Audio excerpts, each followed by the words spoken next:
Welcome to this edition of InsurTech Talk, brought to you by Avast. Our hosts today are Kitty Ambers, Chief Growth Officer at Avast, and George Robertson, Business Development Consultant and Authority on Insurance Technology. Now, here are your hosts, Kitty Ambers and George Robertson. Hello and welcome back to InsurTech Talk. Our goal with this short, content-rich format is to provide insights that will help agents better navigate insurance technology. Each month, we feature a specific topic based on questions and input from our participants. So we do encourage you to use the question box in the GoToWebinar to ask your questions along the way, and we'll respond to your questions shortly after viewing. Now, for those of you who are new to InsurTech Talk, my name is Kitty Ambers, and in my more than 3 decades in this industry, I have worn many hats. I started out in our family-owned agency, spent several years with a startup insurance carrier. I served as an association executive for several organizations, and currently I am the Chief Growth Officer for an InsurTech startup, Avast. I also continue to enjoy my role as a teacher, trainer, and consultant on insurance sales, management, leadership, and operations topics. Joining me in this InsurTech Talk effort is Mr. George Robertson of George Robertson Consulting. And George has a very diverse background in our industry and is a knowledgeable technology enthusiast as well. So George, thank you so much for joining me. And why don't you give our listeners a bit about your background in the industry? Thank you, Kitty. It's always a pleasure. And as you know, my background really is in technology and insurance. I come from a family-owned business of insurance and actually have a degree in computer science from NC State University. And I came back into the business in 1994 and took over from my father. And my passion for this insurance industry and technology as a whole has really provided me the opportunity to serve on the Agents Council for Technology Executive Board, where I was able to assist in guiding agents, carriers, and MGAs on this ever-changing world of InsurTech.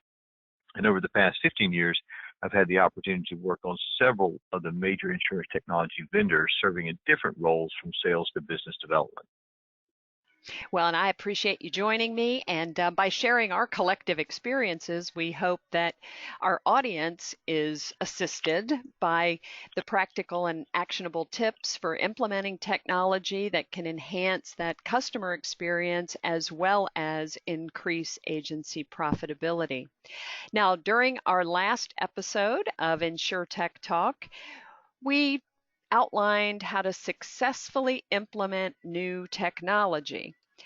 And we discussed the overall tendency for staff to resist or delay change. We talked about how to align technology solutions with business strategy and how to implement new solutions effectively. So if you missed that session, please visit avast.com/blog, where you'll find a link to the presentation. Today, we're going to discuss the 5 steps to selecting a management system for your agency. George, I know you get this question often, so let's get started. What is the first step an agency should take when selecting an agency management system? Well, Kitty, the first step is to evaluate your agency and understand your goals and future needs. What is your mix of business? Where would you like your agency to grow in the future? What other systems need to integrate with your management system, such as your phone system, rating solutions, digital marketing, sales, lead generation, just to mention a few? Will you need built-in accounting or integration with your current accounting software? Do your customers need an online portal to acquire auto ID cards or certificates of insurance? Some other areas to consider are downloads, workflows, reporting, activity tracking, texting capabilities, and payments. Defining your current and future agency needs is the first step. Well, George, this kind of goes back to our discussion on knowing your strengths and building on them while acknowledging weaknesses and addressing them. That was back in episode 1, except for in this case, we're focused on agency technology requirements specifically. Understanding what your customers expect from a customer experience perspective is critical. Agency commercial clients, for example, might need a portal, as you mentioned, to access certificates or other insurance documentation. I believe it's also very important to take full advantage of download capabilities, whether that's personal lines, commercial lines, direct bill commission statements, claims, or the new eDocs and messages functionality. You must make sure that you can take full advantage of download with whatever solution you're selecting. What are some other real-life examples of technology that you are seeing agencies want to have their staff or customers be able to utilize with their agency management system solution? Well, as we know, Kitty, many clients love to communicate via text. Being able to receive and send text to your clients is essential in this day. The agency should make sure that the texting solution is integrated to be sure text conversations are documented properly and stored in the system. Documentation. We learn it very early on, right? Document, document, document. And that requirement doesn't go away with our move to a more digital solution and as we explore new management system solutions either. So critical to keep that in mind when you're making these decisions. All right, so what do we see as step 2 in our process? Kitty, the second step is determine your budget. Most management system vendors will have an upfront cost for conversion, implementation, and training. Of course, there's a monthly charge for the system, usually based on the number of users. Setting your budget will help you to determine which systems you can afford, and also remember to calculate potential annual increases and see if there are any additional costs for additional modules. Yes, I hear it all the time. Budget is probably foremost on an agency owner's mind for sure. When thinking about budget, though, I think it's important to keep in mind that some systems ultimately are designed to cut out additional costs by increasing productivity that then allows more time for your agents to focus on cross-selling or new business development. So you'll want to take that into account as you look at the cost of a new system. So let's talk about the next step, which is evaluating the various management system options, because we know there's a ton of them out there. Yes, as I say, Kitty, the meat and potatoes of the process, evaluating the systems based on your agency needs, not those of the vendor. During this process, the agency should communicate with the vendor on exactly what they would like to see in the demonstration. Have the appropriate staff members present to help with the evaluation. This will go a long way in gathering the staff's buy-in for the system and help to reduce the resistance to change. As the vendors demonstrate their system, staff should take meticulous notes, including information on the system that may be exceptional and areas that are missing or need improvement from your initial overview of your agency's needs. In most cases, agencies will narrow the list and have the top vendors come back for one final demonstration. And George, by having a clear vision of how you want your agency to grow and obviously those budget parameters we talked about, the evaluation process can truly be a fun experience because you're thinking about the future. Having a must-have checklist of features along with a nice-to-have list created in advance and available for all members of the team who are doing any reviewing to work from during each demo will certainly better allow for weighing pros and cons and features that are actually benefits now for your agency and that you can see as benefits into the agency's future. So once those evaluations are complete, is it time to make a decision? Yes, and system selection is step 4. After the initial vendor demonstrations, staff should meet to discuss their thoughts, review the checklist items for each vendor, and determine which vendor will be the best fit for the agency. You will probably have some differences of opinion during this discussion. Overall, make sure your original agency goals will be met by the system you select.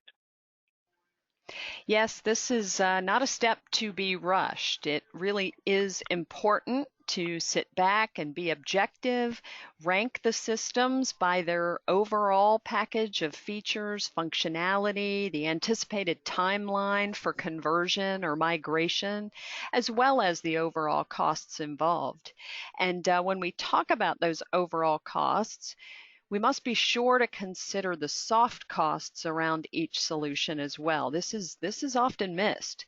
What is the learning curve going to be, for example, if the agency is moving to a totally new vendor methodology?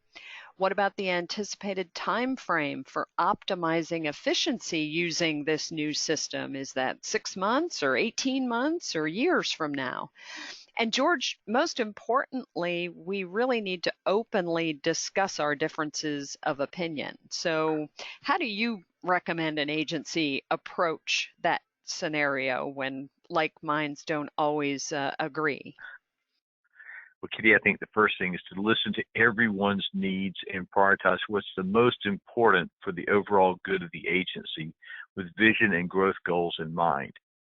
It really can't come down to which vendor brought the best lunch for the demo. Oh, come on now. Who has the best pizza? You might give them a star for that.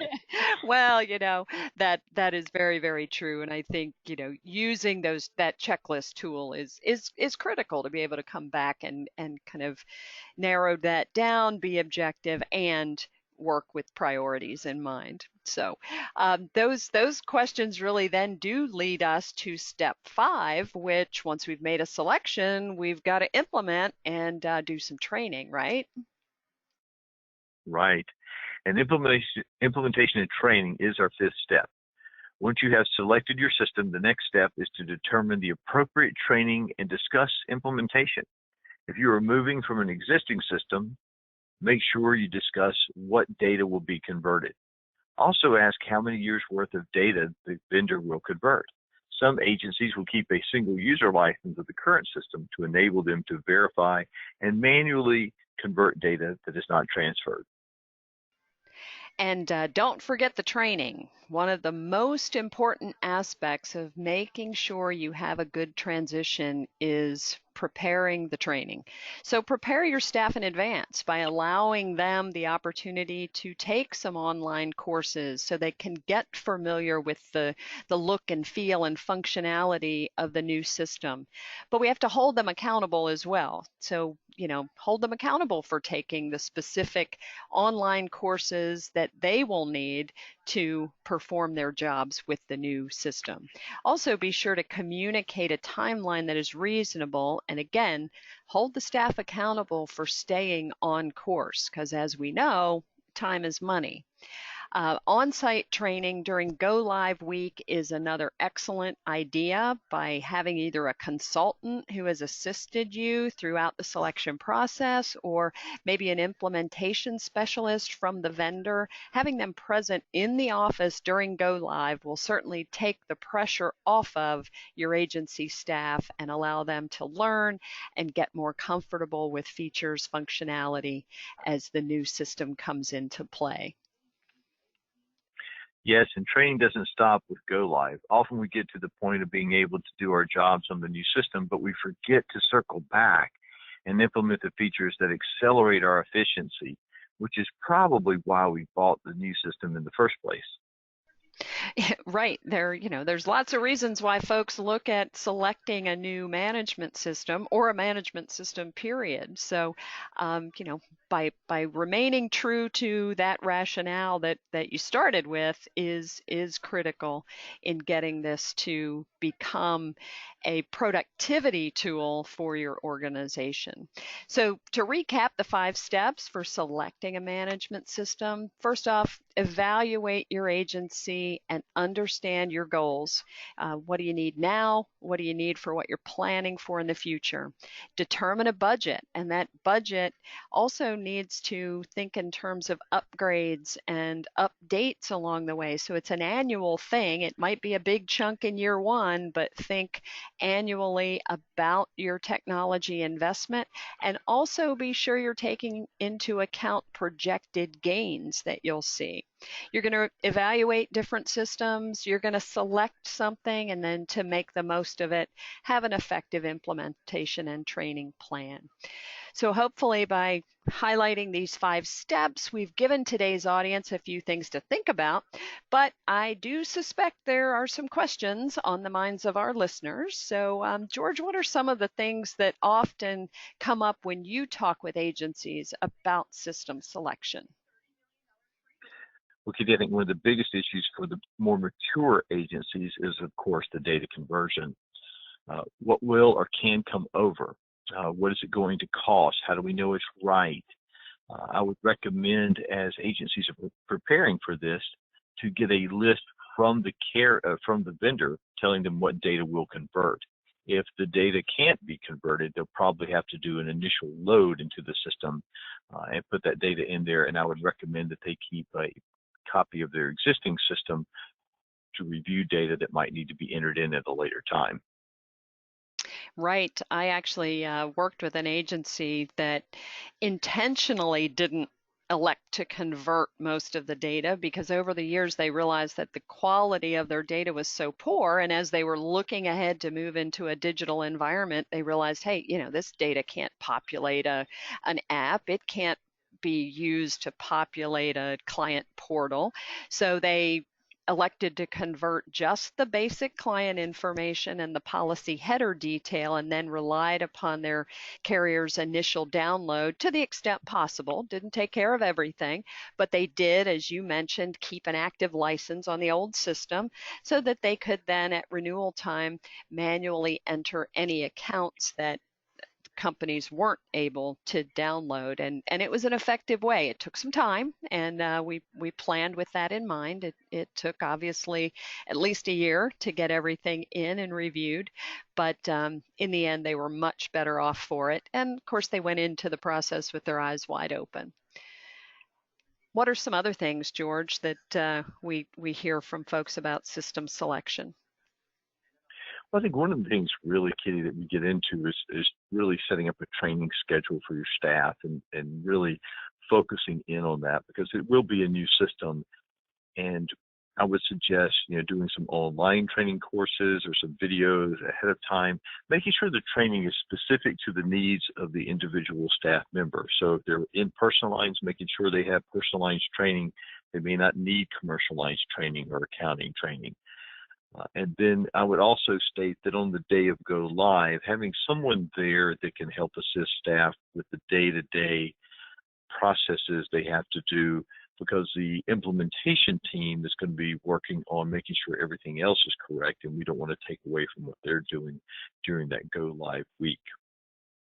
Yes, and go live is so critical, and things come up, so be prepared, and you may even let your clients know that this is coming, this is a change, this is going to be a great improvement for our agency. It's going to allow us so much more capability down the road, and be forthright and communicate that in advance, and I think that's critical.